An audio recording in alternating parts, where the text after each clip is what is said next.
So next, I would like to tell about what are the projects that I have got. So I have got two projects from the funding agency ICSSR, Indian Council for Social Science and Research. So I would like to share my experience on that. So how I have chosen my title and how I framed my budget and the time frame, how I presented the project to the committee. So I'll just share my experience on that.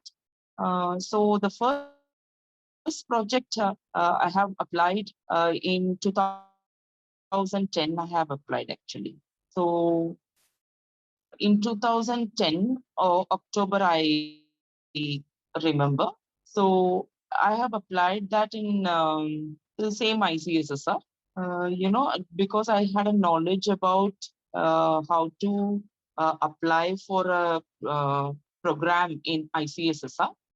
So with that confident level, I have applied for the research project for the same agency. While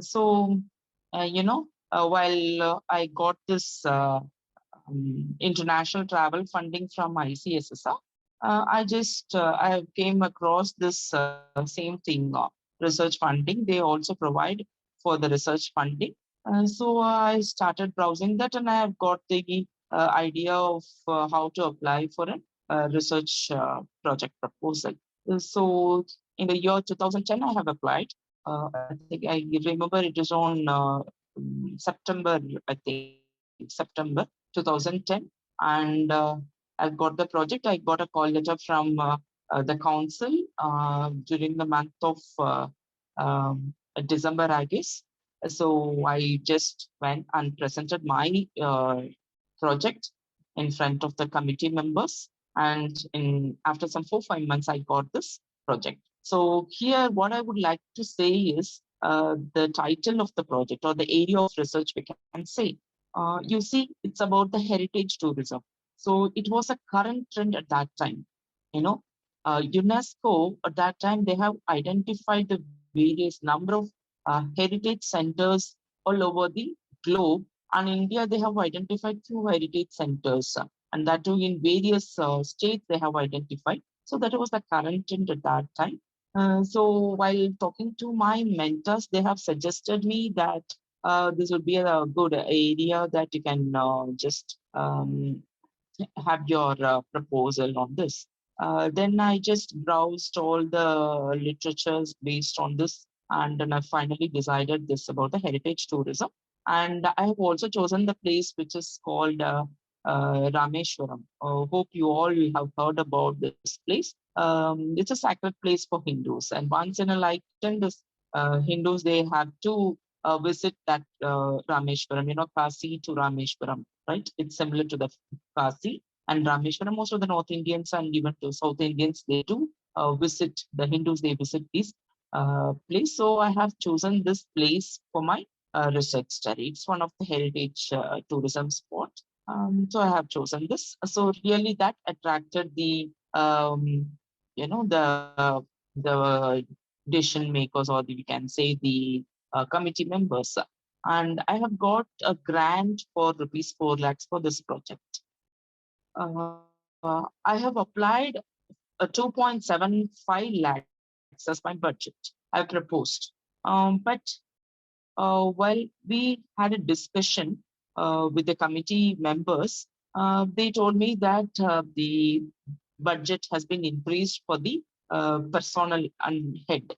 So they have just increased the amount budget for that particular head, and I have got this for 4 lakhs. So before, while submitting the project, what I had it in mind is when we apply a project which is less than 5 lakhs, like a minor project, the probability of acceptance will be more.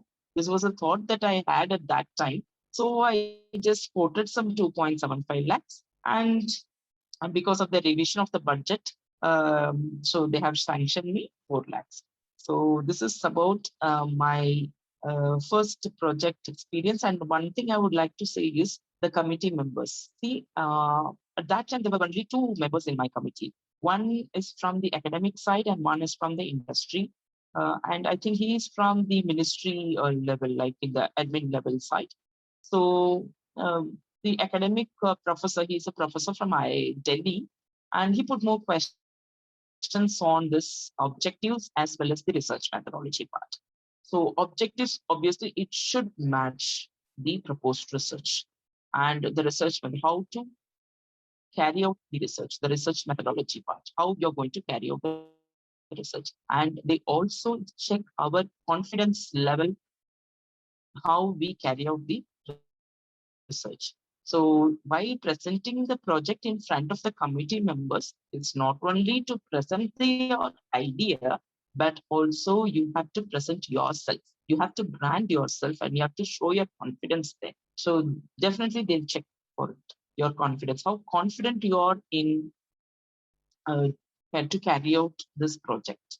Okay, so you should be more confident what you have proposed. Whatever you have written in the research methodology part, you should be confident in that, and you should substantiate what type of the technique or sampling technique that you're going to use, who are your the respondents. All those things has to be substantiated properly. So you have to convince the um, committee members there. And so they won't talk much on the grants, like the budget. So because it was already fixed by the people there, the committee, the admins. Okay, so they won't talk much on the budget, but they also maybe they want to change the time period. So I have quoted for 2 years, and they made me to reduce the time period for 1.5 years.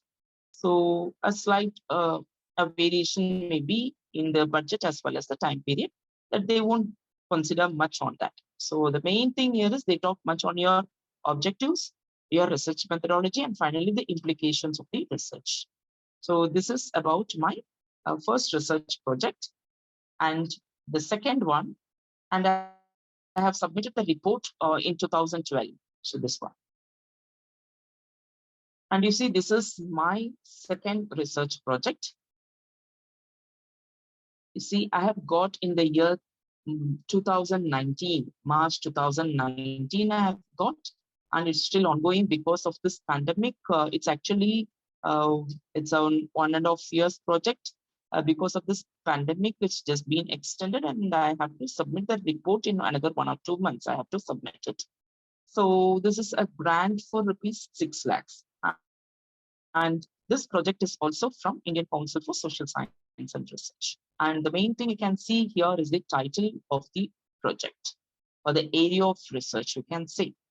See, actually, it comes under the IMPRESS scheme. It's a special scheme which has been given by the Ministry of HRD, and ICSSR, they act as a platform between the academicians as well as the ministry. And nearly some 2 crores has been sanctioned from the Ministry of HRD for this under the IMPRESS scheme. So here, what I did is the selection of the area, tribal education and technology adoption. So tribal education is a conservative topic, and when I've gone through the literature, so I have found many researchers have done research on this tribal education. But I found a gap here about the technology adoption. So what I uh, preferred at that time is I can adapt this technology adoption by the tribal people. So, nowadays, even in the tribal schools and colleges, they also adopt the ICT. ICT, so some technology they adopt. Even, in South Africa, countries like, Botswana and many countries are there. So in that country, they also have a separate university for the tribals in which they adopt this technology, but it's not in the case of India. So while going through the literature, I have seen this. So I thought of um, the technology adoption in Indian schools here, and how what impact it has on the tribal education. So I would like to open up that area in my research. So I've added this one to the existing conservative research with the tribal education.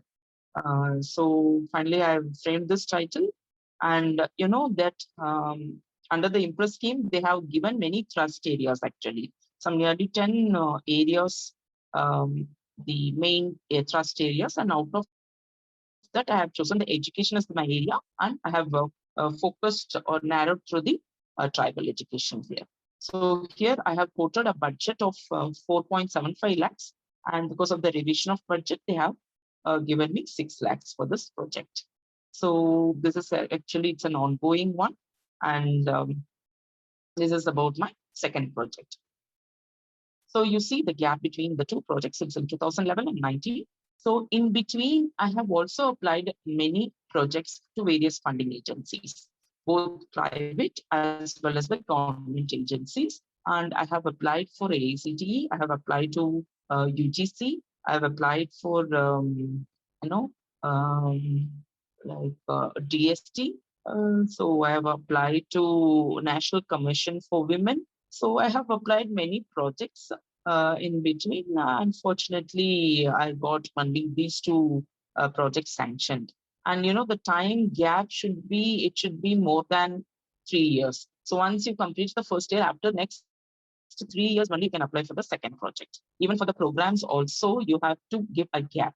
So for international travel also, if you want to apply for the second international travel, you should have a gap of